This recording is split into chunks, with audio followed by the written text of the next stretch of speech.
So this brings us to the end of the playthrough. Before anything else, I want to say a big thank you to Obsidian for releasing a public beta of Pillars of Eternity 1 in turn-based mode. Because after playing Deathfire in turn-based mode, this was something I had wanted for a very long time. And I always felt that Pillars of Eternity 1 would work really well in turn-based. So when this beta was announced, I was genuinely excited. And after playing it from start to finish, I can honestly say it did not disappoint. If anything, it made me enjoy the game even more. I'm not going to talk about bugs here. This is a beta, and bugs are normal and expected at this stage. And I'm sure most of them will be fixed over time. What matters to me more is how the turn-based mode actually felt to play. And that's what I want to focus on in the following. One thing I really liked is a new idea that they added compared to Deathfire turn-based. More exactly, the initiative system can sometimes make a character skip one or more rounds depending on what that character does. At first, that sounded weird. I was like, what?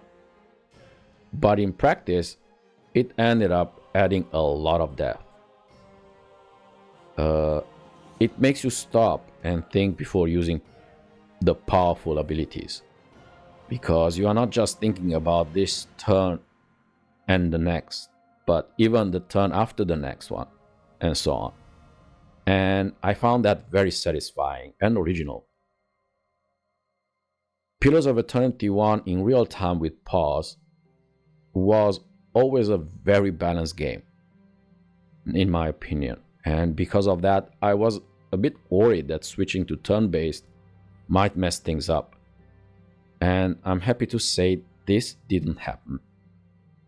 The combat still feels solid, fair, and familiar. But that being said, I did notice something though similar to what I felt in Deathfire. To me, at least, the turn-based mode can feel a little bit easier overall compared to the real-time with pause. Not broken or trivial, just slightly more forgiving. Probably because turn-based mode gives you more time to get familiar with the mechanics and to assess the situation.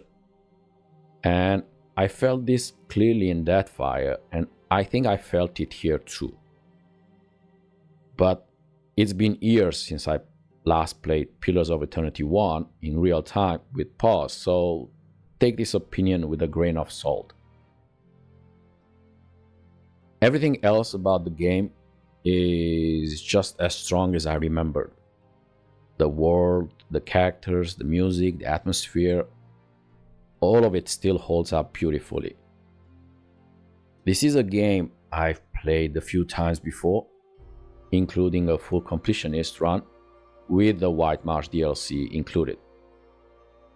And from that experience, I can say that doing everything in the game makes it easier overall, especially toward the end, even on higher difficulties.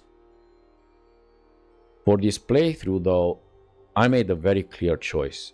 I focused almost entirely on the main story. And there were two main reasons for that. First of all, this is a beta, and updates can break saves. And I didn't want to risk losing a very long run halfway through. The second reason, I wanted to experience the turn-based mode from the beginning of the game to the end, without losing momentum. Pillars of Eternity doesn't scale the world to your level. The game does expect you to explore to stay strong enough. And by focusing mostly on the main story, it was normal that my character became underleveled over time. And by the time I reached the final fight, I was level 8, while the game usually expects you to be closer to level 11 or 12 on normal difficulty or higher. Because of that, I lowered the difficulty for the final battle. And this wasn't about taking shortcuts or making things easy.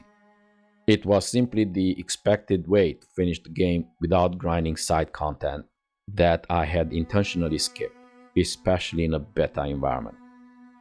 And once you reach the final act, the game also doesn't really let you go back and gain more experience anyway. So at that point, it was about finishing the story rather than forcing an artificial roadblock. One thing that surprised me in a good way is how this main story only approach changed the experience. Without constant side quests, the story felt more focused and more emotional. It felt like reading one long fantasy book without interruptions. And I actually appreciated the main story more than I remembered from the past playthroughs.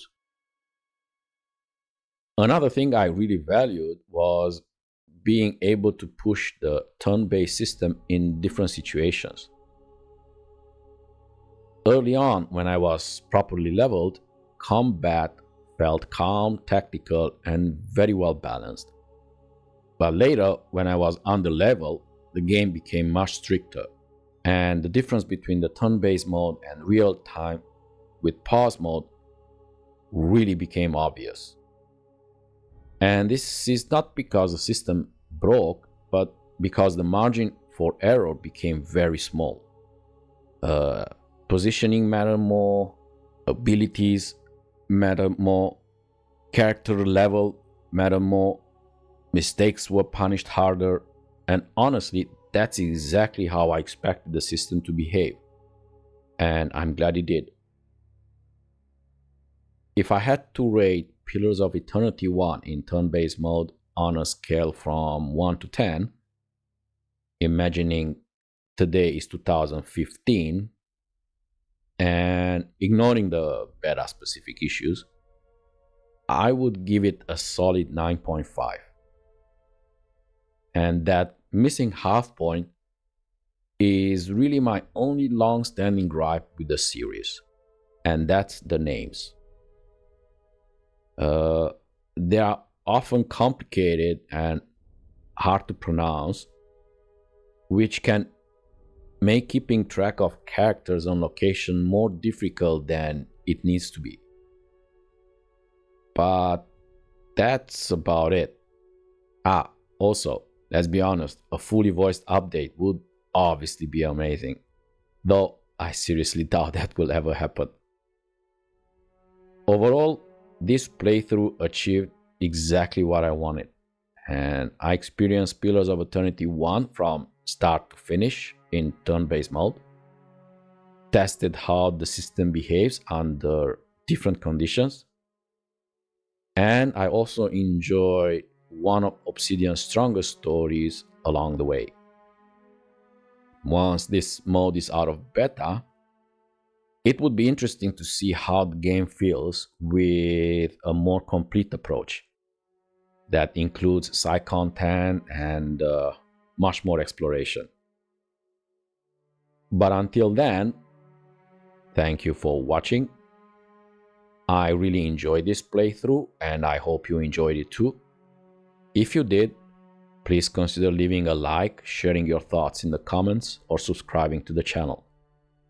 And to everyone who already did, thank you so much. I hope to see you again soon. Stay safe and bye-bye.